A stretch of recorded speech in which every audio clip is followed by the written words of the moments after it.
Presenteng buffer stock kan NFA Camarines Sur Branch kaya pa man subuot na makataong asistensya and kasong kaipuhanon. Uyan report ni Jessica Kalinog.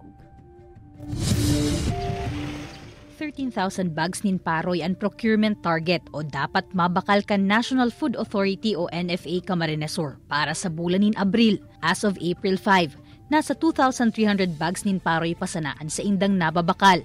Alagad naglalao man ang opisina na madudugangan pa ini mantang nagpapadagos ang aranihan.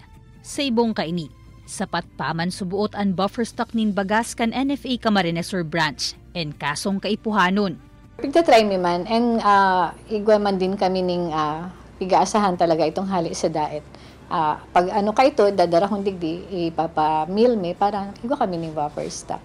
Sa ngunyan dakulo nagdadala sa daet. Sa Camarines Norte kaya pigdagdaganin 5 pesos kan gobyerno probinsyal an kada kilo nin paroy na ipapabakal sa NFA. Kaya kadakol man ang interesadong paraoma. Alagad may pirang mga paraoma mandaan na dating nagpapabakal sa NFA nin paroy na sangunyan dahil nagtanom o kaya iba na sanaan tinanom huli sa huma kan mainit na panahon. Anharos sarong ektaryang umahan nga ni na ini ni Raul, puro nakaduduutan. Dahil nada kaya siya nagsapalaran pang magtanom nin paroy tamayong kasyertuhan ang laban.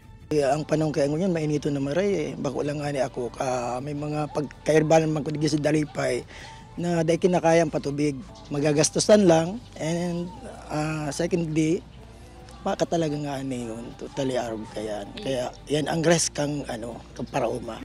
Mientras tanto, padagosan pangapodan kan NFA sa mga paraoma na magpabakal sa indanin gusi. Pwede man makikoordinar sa opisina, nganing NFA na mismo, ang makuakan ipapabakal na paroy. Kaibanan si Jovel Obiso, Jessica Kalinog, Balitang Bicolandia.